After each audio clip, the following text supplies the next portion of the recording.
يا ربي بالمصطفى بلغ مقاصدنا واغفر لنا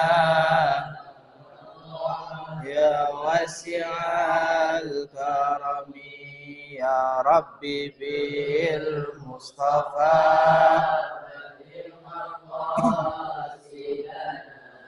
واغفر لنا ما مضى يا واسع الكرم يا الله يا ربنا اسنجنا من سار ناس بالولي كتب الأنفاس الحبيب عمر بن عبد الرحمن العطاس يا ربي بالمصطفى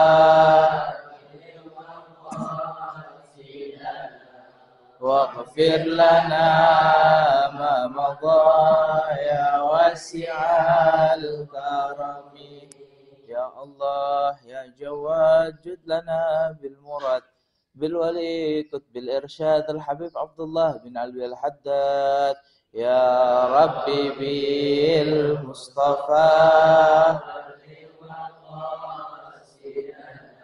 واغفر لنا ما مضى يا واسع الكرم يا الله يا قدوس نجنا من كل بؤس بالولي شمس سموس الحبيب عبد الله بن أبو بكر الإدروس يا ربي بالمصطفى بلغ مقاصدنا واغفر لنا ما مضى يا حنان يا منان جد لنا بالغفران بالولي كتب الإرفان الحبيب علي بن أبو بكر شكران يا ربي بالمصطفى واغفر لنا يا واسع الكرم اللهم صل على منور القلب وشافي الروح من عذاب النار محمد الآمين سيد المجاهدين وبارك لي يا رب العالمين اللهم صل على منور القلب وشافي الروح من عذاب النار محمد الآمين سيد المجاهدين وبارك لي يا رب العالمين اللهم صل على منور القلب وشافي الروح من عذاب النار محمد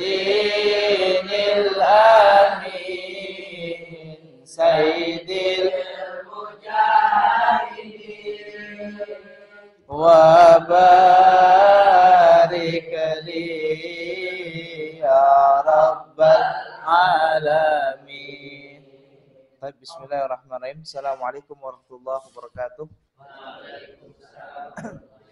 Alhamdulillahi rabbil alamin. Allahumma salli ala sayyidina Muhammad wa ala alihi wasallam amma ba'd. Coba yuk dibaca Al-Qur'an dulu. Dari yang kedua adalah iman.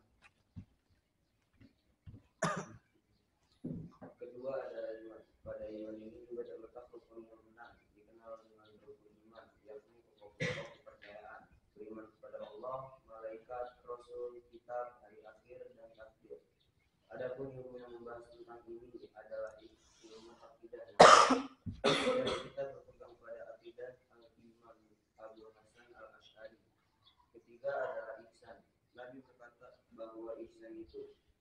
Engkau beribadah kepada Allah seolah-olah engkau melihatnya, dan apabila engkau tidak melihatnya, sungguh Allah melihatmu. Maka ilmu yang membahas tentang ihsan ini adalah ilmu tasawuf.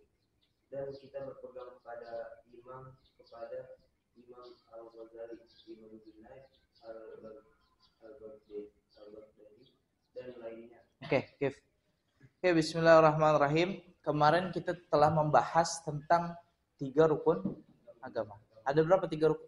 Udah sebut tadi 3 rukun agama, berarti ada 3. Ya. Ada 3 rukun agama. Yang pertama adalah Islam. Yang kedua, iman. Yang ketiga, ihsan. Kemarin kita udah sampai kepada Islam. Islam itu ternyata bercabang lagi. Mempunyai rukun. Namanya disebut sebagai rukun Islam. Rukun Islam itu disebut sebagai pokok-pokok kewajiban. Artinya 5 rukun ini adalah hal yang wajib kita lakukan. Emang apa aja Ustaz rukun Islam? Yang pertama, mengucap 2 kalimat syahadat. Wajib apa enggak bagi kita? Wajib. Ustaz, kita yang udah lahir dari muslim, wajib tetap apa enggak mengucap 2 kalimat syahadat? Wajib. Kapan waktunya? Ketika tahiyat akhir, ya, baca asyhadu alla ilaha illallah wa asyhadu anna muhammadur rasulullah. Itu wajib bagi setiap muslim walaupun lahirnya dari keadaan muslim juga. Tapi bagi orang yang lahir dalam non muslim, maaf, misalkan lahir dalam kondisi Kristen, Hindu, Buddha, maka dia wajib mengucap 2 kalimat syahadat di depan guru agama, di depan guru pembimbing, dengan disaksikan oleh beberapa orang. Agar apa? Menjadi saksi bahwasanya dia benar-benar telah menjadi Islam. Ya. Itu yang pertama, syahadat. Wajib apa enggak? Wajib. Yang kedua, hal yang wajib juga adalah sholat. Nanti kita akan bahas panjang. Yang ketiga, zakat. Wajib juga. Kita akan bahas panjang juga nanti di buku ini. Kemudian tadi apa? Sholat, zakat, puasa, dan juga yang terakhir adalah haji. Semuanya wajib. Dan tata caranya sudah dijelaskan oleh Nabi Muhammad SAW, dan juga di dalam Al-Quran pun sudah dijelaskan bagaimana cara wudhu, cara sholat. Tetapi tidak semua orang memiliki kemampuan untuk mendalami, mengkaji daripada Al-Quran dan juga Sunnah. Oleh karena itu muncul ada 4 orang imam besar yang disebut-sebut sebagai imam 4 mazhab. Siapa saja itu? Yang pertama adalah Imam Abu Hanifah atau Imam Hanafi kita kenal. Beliau mazhab yang tertua, Imam Abu Hanifah. Turun di bawahnya Imam Abu Hanifah itu dari Baghdad. Ya, dari Baghdad, dari Irak. Turun ke bawahnya lagi ada namanya Al-Imam Malik bin Anas. Imam Malik bin Anas lahir di Madinah, ya, ngajarnya di kota Madinah. Kemudian lahir lagi ada namanya Muhammad bin Idris atau disebut sebagai Asy-Syafi'i. Imam Syafi'i lahir di kota Mekah dan tapi mengajar di Madinah dan lain sebagainya macamnya. Pernah menuntut ilmu juga di Irak, di tempatnya Imam Abu Hanifah. Dan yang terakhir ini muridnya Imam Syafi'i juga, belajar kepada Imam Syafi'i. Imam Syafi'i belajar kepada Imam Malik. Itu yang unik. Ya, ada Imam Abu Hanifah yang terakhir ini belajar kepada Imam Syafi'i. Jadi walaupun berbeda pendapat, ingat, saya sama guru saya berbeda pendapat. Tapi apa? Bukan musuh. Beda pendapat bukan arti selalu musuh. Ini Imam Abu Hanifah beda pendapat sama Imam Syafi'i. Kalau kata Imam Syafi'i kunut subuh, tapi kata Imam Ahmad bin Hambal itu tidak kunut subuh. Ya, kata Imam Ahmad tidak kunut subuh. Kalau kata Imam Syafi'i, kalau ngusap rambut ketika wudhu cukup asal basah saja, 3 helai boleh. Tapi menurut Imam Ahmad bin Hambal itu seluruh dari ujung rambut sampai belakang rambut, dari kuping kanan sampai kuping kiri, termasuk juga kuping. Jadi kuping itu dalam mazhab Ahmad bin Hambali dalam mazhab Hambali wajib dibasuh. Kalau kita kan sunnah, Imam Syafi'i. Ingat, ini ada murid bertentangan dengan gurunya, berbeda pendapat dengan gurunya, tapi bukan mengartikan itu musuh. Justru cintanya makin bertambah. Cintanya makin bertambah. Imam Ahmad bin Hambali Ini hampir setiap malam dia doain, selalu gurunya nangis-nangis di hadapan Allah Subhanahu wa taala. Sampai anaknya kebingungan, apa yang istimewa dari gurumu Asy-Syafi'i? Ya, anaknya sampai kebingungan. Karena bapaknya saking cintanya sama gurunya Al-Imam Syafi'i. Nah, tadi kita fikihnya kepada 4 mazhab. Boleh pilih salah satu, tapi umumnya di Indonesia pakai mazhab Syafi'i. Dan yang tidak boleh, kalau kita mazhab Syafi'i, main ke tempat orang yang mazhabnya non Syafi'i, jangan sampai kita campur adukan mazhab di sana. Maksudnya gimana? Kita mazhabnya Syafi'i. Tiba-tiba kita berangkat ke Turki, mazhabnya Imam Abu Hanifah. Imam Abu Hanifah itu kalau misalkan Al-Fatihah, waladhdallin. Kalau kita bilang apa? Amin. Suaranya keras. Ternyata di mazhab Abu Hanifah bilang aminnya itu tidak jahar, tidak disuarakan, tapi bacanya pelan, sir.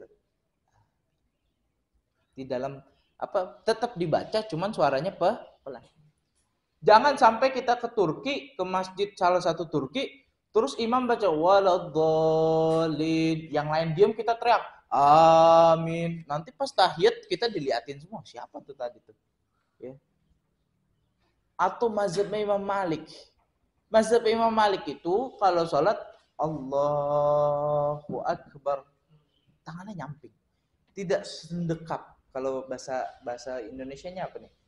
Ya tidak beginilah ya. Imam Malik begini dia tangannya. Jangan sampai nanti kita datang ke Maroko yang mayoritas mazhab Maliki, kita bilang, sesat. Nggak boleh. Ya, perbedaan itu bukan berarti salah. Bahkan dulu ada namanya, bukan dulu sih, zaman-zaman ini juga, ada namanya, jadi ada suatu perkumpulan ulama, ya, dan itu diminta membahas suatu persoalan. Ada 2 kubu ulama besar. Yang pertama ada kubu ulama Syekh Said Ramadan Al-Buti. Yang kedua ada kubu ulama Syekh Ali Jum'ah. Dua-duanya ulama besar, alim, arif billah, dan wali-wali Allah semuanya. Dua-duanya wali Allah. Satu kubunya Syekh Ali Jum'ah, satu lagi kubunya Syekh Said Ramadan Al-Buti. Ada namanya Habib Ali Al-Jufri. Habib Ali Al-Jufri itu salah satu guru mulia di majelis Rasulullah SAW. Beliau di Hadramaut rumahnya. Habib Ali Jufri ini, beliau itu berada di kubunya Syekh Said Ramadan Al-Buti. Lagi debat soal agama. Soal masalah-masalah agama. Tapi Al-Habib Al-Jufri ini ikut kubunya Syekh Said Ramadan Al-Buti. Dua-duanya guru beliau. Syekh Ali Jum'ah guru beliau, Syekh Said Ramadan Al-Buti juga guru beliau. Tapi dalam masalah ini, Al-Habib Al-Jufri bilang pendapat Syekh Ali Buti yang mendekati kepada kebenaran. Akhirnya tiba saatnya Syekh Ali Jum'ah, gurunya beliau, tiba-tiba debat dengan dengan Habib Ali Al-Jufri. Jadi murid debat sama gurunya. Dan bahkan Habib Ali Jufri bilang, debatnya itu debat panas. Tahu debat panas? Debat sengit. Sampai mukanya merah. Syekh Ali Jum'ah sampai mukanya merah. Guru Syekh Ali Jum'ah dengan murid Habib Ali Al-Jufri. Nah, terus apa?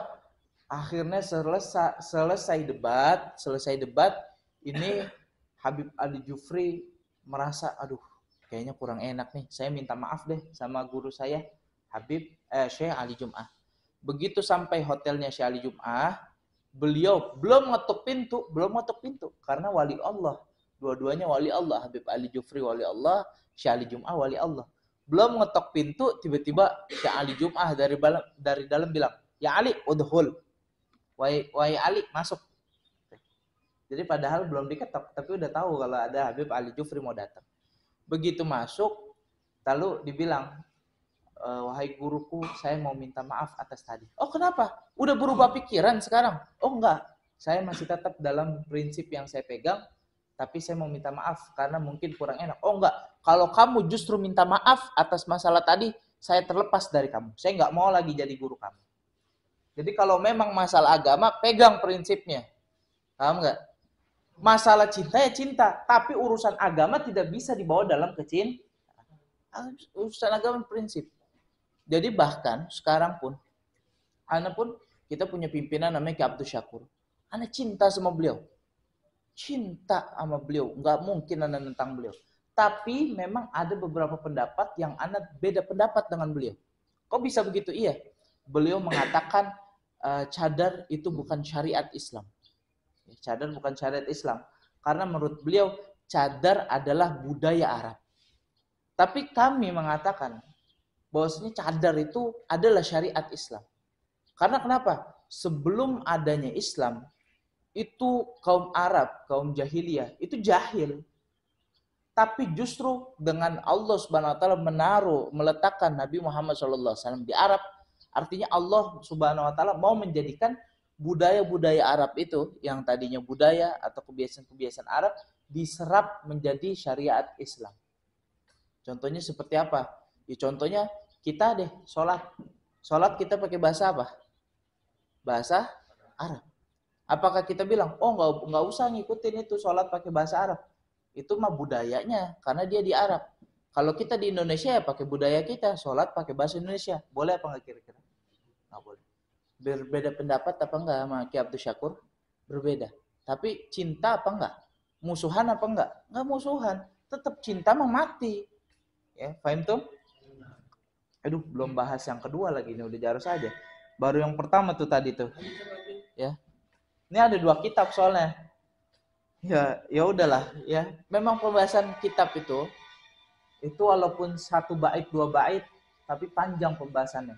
Bahkan ini masih bahasan yang kemarin, enggak? Masih fikih bahasan yang kemarin, tapi dibahas lagi masih ada lagi. Ya Allah. Memang kata Allah Subhanahu wa taala benar. Ini kan ilmu Quran semuanya. Apa ini anak ngambilnya dari Quran? Enggak, ini ngambilnya ilmunya dari Al-Quran dan juga hadis. Dan bahkan kata Allah Subhanahu wa taala, Al-Qur'an itu law kana bahru midada bi kalimati rabbi lanafidal bahru qabla an tanfada kalimatu rabbi walau ji'na bi mislihi madada. Allah Subhanahu wa taala bilangnya kalau bahasa kasar begini, lu mau coba mengkaji Al-Qur'an sampai kapanpun itu nggak bakal selesai. Kenapa?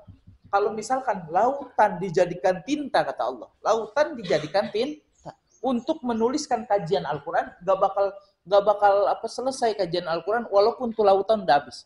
Walau ji'na bimislihi madada. Walaupun Allah jadikan satu lautan lagi isinya tinta lagi. Enggak jadi lagi. Dibikin lautan lagi, tinta lagi, habis kajiannya. Maksudnya enggak habis-habis kajiannya. Jadi tulisannya tintanya udah habis tapi kajiannya masih banyak saking luasnya ilmu Allah Subhanahu wa taala. Jadi kita enggak jadi dan dibahas iman dan juga ihsan. Insyaallah kita lanjutkan pada hari-hari selanjutnya. Kenapa kok mendetail banget Ustaz? Inilah yang membedakan untungnya antum ikut seperti ini. Karena kalau misalkan pembahasan formal yang pertama mengejar silabus, ya. Oh, hari ini sudah harus deadline ini harus sudah selesai. Pembahasannya selesai. Tapi enggak, kalau di sini kita enak, mau sampai kapanpun kita ngaji bisa. Nah, jadi yang perlu diingat, berbeda itu belum tentu musuhan. Dan justru bahkan berbeda bisa jadi saling cinta, ya. Wallahu a'lam bishawab. Kita lanjut kepada pembahasan selanjutnya tentang nasihat-nasihat dari Al-Imam Al-Imam Ibnu Athaillah Sakandari. Imam Ahmad Ibnu Athaillah Sakandari. Baik, bismillahirrahmanirrahim. Kemarin kita sudah membahas min alamatil i'timadi 'alal a'mal nuqsanur raja inda wujudi zalal. Apa ya? Masih ingat enggak kemarin? Masih ingat gak? Kemarin itu jangan sampai kita bergantung kepada amal. Tapi bergantunglah kepada Allah Subhanahu wa ta'ala. Kemarin sudah Anda jelaskan kan? Ada orang yang bergantung pada amal. Waduh, udah sholat duha. Tapi gak kaya-kaya. Kenapa? Ya karena kamu bergantungnya kepada sholat duha. Dan sholat duha gak mungkin bisa bikin kamu kaya. Tapi yang bisa bikin kaya, Allah. Makanya ketika selesai sholat duha baru doa, Allahumma in kana rizqina fis sama fa'amdilhu wa in kana fil ardi fa'ahrijhu wa in kana ba'idan faqarribhu. Ya. Baru doanya kepada siapa? Kepada Allah. Minta kayanya kepada siapa? Kalau berharapnya kepada amal bisa apa enggak? Bisa. Paham ya? Sekarang yang kedua. Singkat saja. Ini sebenarnya panjang, cuman kita bahas singkat. iradatuka tajrida ma'a iqamatillah. Keinginanmu, ini Ustaz terjemahin dulu baru dijelaskan karena memang pusing kalau kita lihat terjemahan aja nggak bakal bisa. Dan Ustadz ini juga bukan apa namanya? Ingat ya, kita tabaruk. Kita nggak mengkaji kitabnya, cuman kita tabarukan, kita mengambil berkah. Semoga ya walaupun kita nggak kaji ya kita kecipratan lah ilmunya sedikit. Kita kecipratan keberkahannya Imam Ahmad Ibnu Athaillah Iskandar. Ingat, kita bukan orang alim, bukan siapa-siapa, kita nggak mengkaji, tapi kita baru tabaruk aja. Dan ini juga Ustadz nggak bawa dengan pemahaman Ustadz sendiri, tapi ini cuma ngutip aja dari omongan guru-guru. Ya, jadi balik lagi, kalau kita lihat cuma asal menerjemahkan ini sulit. Ya. Iradatuka tajrida ma iqamatillah. Jika keinginanmu pada makom tajrid ma iqamatillah untuk menegakkan syariat Allah, ia kafil asbab, sedangkan engkau pada makom asbab. Nah, pusing kan? Ya, ntar Ustadz dijelaskan. Ya, tapi sekarang diartiin dulu. Ia kafil asbab, sedangkan engkau pada makom asbab. Minas syahwatil khafiyah, maka itu bagian daripada syahwat khafiyah. Ingat yang pertama. Kalau engkau ingin berada di makom tajrid, sedangkan engkau di makom asbab, maka itu termasuk daripada syahwat khafiyah, syahwat yang ngumpet-ngumpet, ya, syahwat yang ngumpet-ngumpet. Dan yang kedua, iradatukal asbab ma'iqamatillah. Keinginanmu pada makom asbab ma'iqamatillah, ya kafit tajrid, sedangkan engkau pada makom tajrid. Inhitatun anil himmatil aliyah, maka engkau telah jatuh dari semangat yang agung, yang tinggi, tapi jatuh. Nah, sekarang kita bahas. Jadi, tadi ingat ada berapa makom tuh? 2. Makom itu apa sih Ustaz? Makom itu kedudukan seseorang. Pangkat seseorang, kedudukan seseorang. Jadi semua manusia ini berada di antara 2 makom. Apa itu tadi? Asbab sama tajrid. Ya, ingat asbab sama tajrid. Bedanya apa Ustaz? Asbab sama tajrid. Asbab itu adalah seolah-olah gini, asbab itu adalah kehidupan sebab musabab. Sebab musabab. Kalau tajrid dia tidak ada tuntutan kepada Allah. Tidak ada tuntutan kepada dunia. Maksudnya begini. Oke, kita bahas dulu yang asbab. Asbab itu adalah orang yang dia mempunyai tanggungan di dunia. Mempunyai apa? Tanggungan di dunia. Misalkan ada orang punya istri. Boleh gak dia mikirin Allah selamanya? Boleh gak? Nggak boleh, karena dia punya istri. Ya toh dia harus mikirin istrinya juga, harus mikirin anaknya. Berarti dia punya tanggungan di dunia. Presiden punya tanggungan di dunia apa enggak? Punya, karena dia punya rakyat. Kalau dia ngurusin diri dia sendiri, maka rakyat bisa terlantar dan dia kena dosa. Intinya begini, asbab itu, makom asbab berarti orang yang memiliki tanggungan di dunia. Yang dia nggak boleh ninggalin dunia.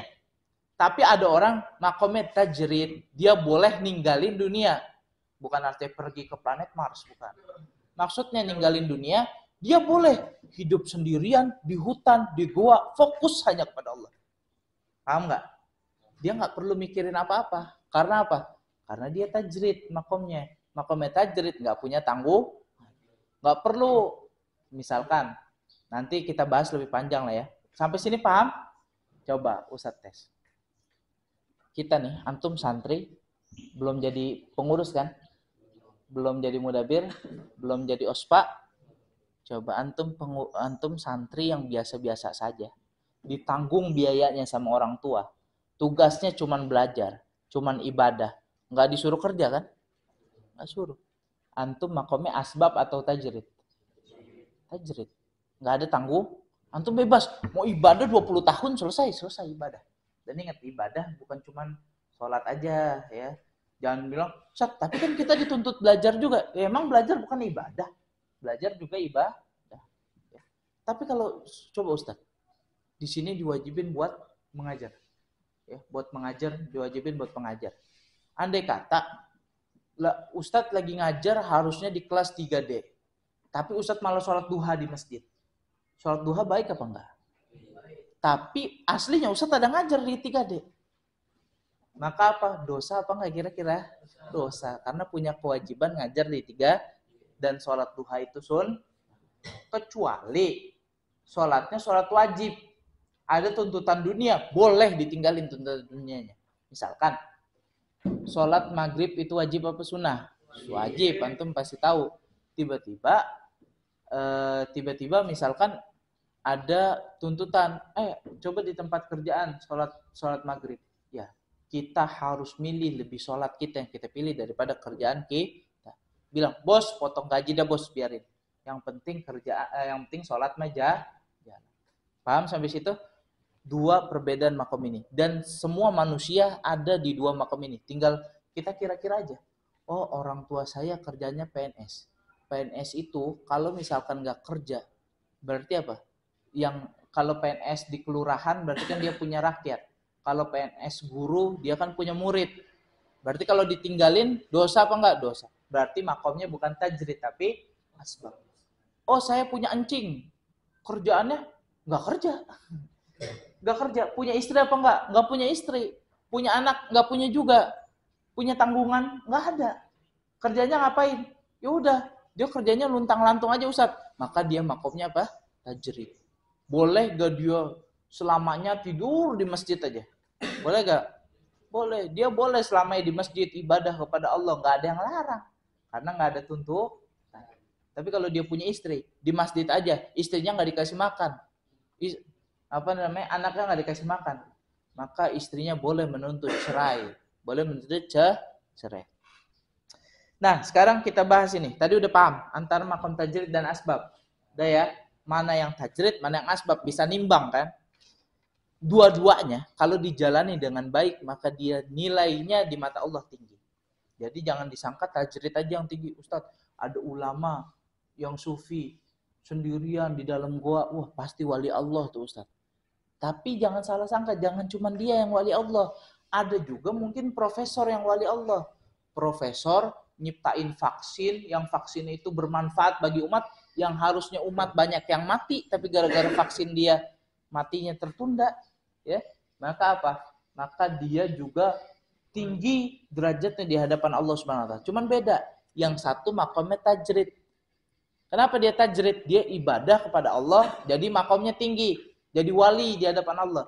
Tapi ada lagi satu asbab. Dia memang ibadah sunnahnya jarang.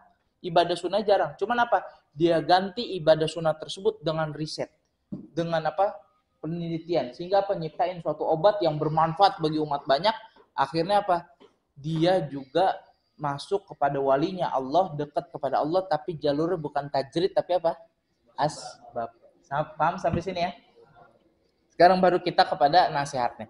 Iradatuka tajrid ma iqamatillah. Engkau pengen tajrid, pengen ibadah selamanya, pengen ibadah sendirian. Iya kafil asbab, tapi kamu sebenarnya di asbab. Ya, pengen ibadah sendirian, tapi punya istri. Pengen di masjid, pengen iktikaf 3 hari 3 malam nggak pulang, tapi punya istri, punya anak. Maka apa? Minas syahwatil khafiyah. Maka itu adalah syahwat yang tersembunyi. Kelihatannya baik apa enggak iktikaf? Baik. Tapi kalau punya istri, yang tadi iktikaf itu, yang mau selamanya iktikaf, maka jadi dinamakan sebagai syahwatul khafiyah. Syahwat yang tersembunyi dan dia telah bermaksiat kepada Allah. Walaupun seolah-olah itu ibadah iktikaf, seolah-olah sholat, tapi karena dia punya kewajiban lain di dunia, maka dia berdosa. Tapi kebalikannya, iradatukal asbab ma iqamatillah. Aduh, suaranya kalah nih. Sama Ustadz siapa? Abdul Somad ya? Sama Ustadz Abdul Somad. Kita ngalah dah. Beliau orang alim. Ntar kita selesai ini kajiannya kita cepetin, kita selesaiin, habis itu kita dengerin sendiri-sendiri selama beliau. Ustadz Abdul Somad atau bukan? Bukan ya? Wa iradatuka asbabah, dan engkau ingin di makom asbab. Ma'ikamatillah iyyaka fitajrid. Engkau pengen di makom asbab. Ingat, pengen ngurusin dunia. Pengen seolah-olah punya tanggungan di dunia.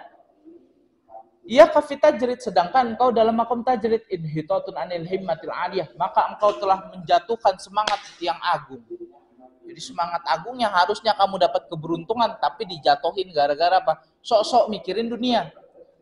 Maaf, ada orang nganggur, nggak kerja, nggak punya tanggungan, harusnya dia kerjanya ngapain? Ibadah aja deh. Cuman apa? Dia sok-sok ke warung kopi ngomongin negara. Kayaknya 2024 milihnya ini. Daripada dia ngomongin kayak gitu, mendingan dia ibadah, benar nggak? Kecuali orang pemerintah. Kalau orang pemerintah, maaf, dia misalkan pemerintah, emang dia kerjaannya ngurusin negara. Boleh dia jangan sholat sunnah, lebih baik dia ngurusin negara daripada sholat sunnah. Maaf, misalkan ada presiden. Presiden waktunya padat, urusannya banyak. Lebih baik sholat sunnah, apa ngurusin masalah yang belum selesai? Masalah yang belum selesai urusin, karena itu tanggunganmu. Karena engkau makamnya asbab. Tapi kalau ada, orang nggak kerja, nggak punya kerjaan, nggak punya anak, nggak punya istri, nggak punya tanggungan, tapi dia jarang sholat sunnah. Karena apa? Dia kerjaannya ngomongin negara terus, ngomong ini solusinya begini, mau ngomongin siapa, nggak ada manfaatnya nih orang. Akhirnya lebih baik dia sholat sunnah. Maka orang yang sudah dikasih kesempatan sama Allah, nggak ada kerjaan, nggak ada kewajiban di dunia, maka udah deh, fokus aja ibadah pada Allah. Termasuk antum ini makomnya apa tadi? Tajrid. Maka fokus ngurusin kepada yang masalah-masalah tajrid, ibadah, nuntut ilmu. Jangan sampai kita ngurusin hal-hal lain. Kita nih tajrid, antum tajrid, jangan sampai mikirin, waduh, bagaimana nih nanti di rumah, bagaimana begini. Maka kata Al-Imam Ibnu Athaillah Sekandari, kalau antum berbuat seperti itu, inhitatun anil himmatil aliyah. Rugi, sudah dikasih kedudukan yang mantap, tapi antum mau jatohin ke semangat itu. Paham tuh? Insyaallah kita akan lanjutkan pada minggu-minggu selanjutnya. Semoga berkah bagi kita semua.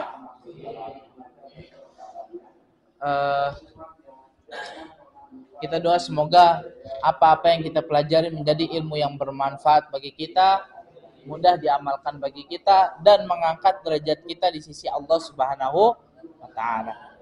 Ila hadratin Nabi Mustafa Rasulullah sallallahu alaihi wasallam wa ila ghausi hadhihi zaman wa awanihi wa sairi awliyaillah radhiyallahu ta'ala anhum, khususan la Syaikh Abdul Qadir Al-Jalani wa Imam Fakih Muqaddam Muhammad bin Ali Ba'lawi wa ila Syekh Ahmad Ibnu Athaillah Sekandari, anallahu yataghasahum birahmati wal maghfirah. Syalom al-Fatihah.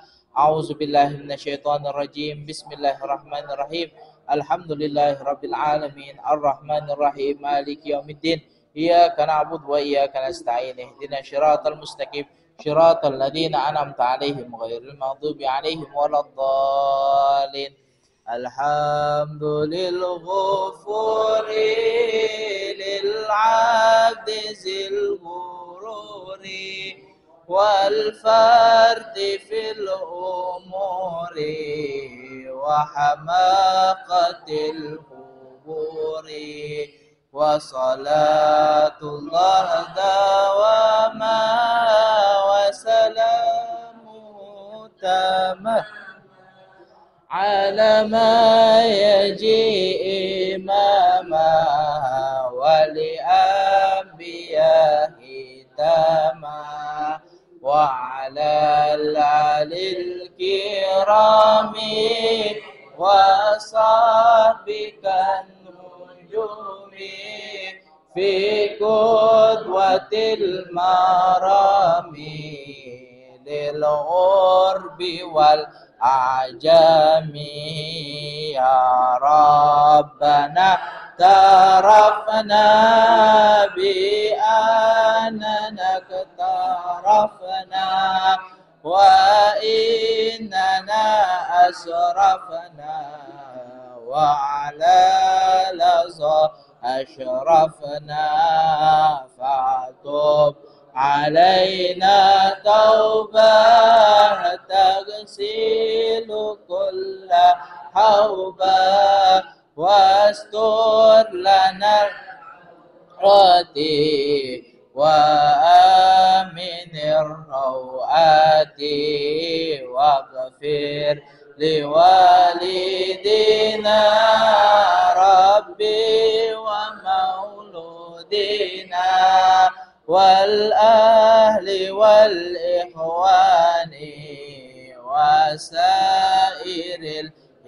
خلاني وكل ذي محبة أو جيرة أو صحبة والمسلمين أجمع آمين ربي يسمع فضلا وجودا منا لا باكتساب منا بالمصطفى رسولي نهضى بكل سولي بالمصطفى رسولي نهضى بكل سولي بالمصطفى رسولي نهضى بكل سولي صلى وسلم ربي عليه عد الحب وآله وصحبه داد تحسي الصحب والحمد لله في الباد والتناهي والحمد لله في الباد والتناهي. Kita harus selalu husnuzon kepada Allah yang terbaik yang kita pengen. Makanya kita harus percaya, kita keluar dari majelis ini pasti Allah ampunin semua dosa-dosa kita. Kata Allah Subhanahu wa taala, ana inda zanni abdi bih. Aku itu sesuai prasangka hambaku. Ingat, aku itu sesuai prasangka. Kalau hambaku nyangkanya aku jahat sama dia, aku jahat sama dia. Tapi kalau hambaku nyangkanya Allah itu maha baik, Allah itu pemurah, Allah itu ngampunin dosa-dosa, Allah akan jadi seperti itu bagi kita. Pernah ada namanya Imam Yahya Ibnu Asar. Imam Yahya Ibnu Asar, beliau mendapatkan riwayat hadis tersebut. Kata malaikat Jibril ngomong kepada Rasulullah. Rasulullah ngomong kepada Anas bin Malik. Anas bin Malik ngomong kepada muridnya. Muridnya ngomong kepada muridnya sampai kepada namanya Al-Imam Abdul Razak. Ngomong lagi kepada muridnya sampai kepada namanya siapa tadi? Imam Yahya Ibnu Asar. Di suatu mimpi, Imam Yahya Ibnu Asar ternyata telah dihisap oleh Allah Subhanahu wa taala, ketemu sama Allah. Ternyata Allah itu di situ kelihatannya galak. Allah itu kelihatannya lagi marah di situ. Terus Imam Yahya bilang, "Ya Allah, ternyata engkau itu beda sama yang saya prasangkakan." Oh, emang bagaimana? Memang bagaimana engkau mengira aku itu dulu? Wahai Allah, sungguh saya telah mendapatkan riwayat hadis dari guruku Abdul Razak, dari gurunya sampai kepada Anas bin Malik, sampai kepada Rasulullah, sampai kepada Jibril. Jibril mengatakan bahwasanya engkau mengatakan ana inda zanni abdi bi. Aku itu sesuai prasangka hambaku. Maka dulu aku menyangka engkau itu baik ya Allah. Engkau itu maha pengasih ya Allah. Akhirnya apa kata Allah? Ya benar. Jibril telah benar. Muhammad telah benar. Anas bin Malik benar. Gurumu benar. Bahwasanya apa? Bahwasanya aku pernah berfirman ana inda zanni abdi bi. Aku itu sesuai dengan prasangka hamba. Oleh karena engkau berprasangka aku ini baik, aku ini mengampuni dosa, maka mulai dari sekarang aku ampunin semua dosa-dosa kamu. Oleh karena itu kita harus selalu husnuzan kepada Allah. Jangan kalau kita dikasih nasib sial, waduh nih ya Allah tega banget sih Allah sama gua nih tega. Justru nanti malah ditegain lagi sama Allah. Tapi berprasangka baiklah kepada dapat musibah, alhamdulillah Allah ampunin dosa-dosa saya. Berkat musibah ini Allah ampunin dosa-dosa. Ya, makanya kita juga harus berhusnuzon. Semoga kita keluar dari sini Allah telah ampunin dosa-dosa kita. In uridu ilal islami mastata'tu wallahu muwaffiq ila aqwamit thariq. Wassalamualaikum warahmatullahi wabarakatuh.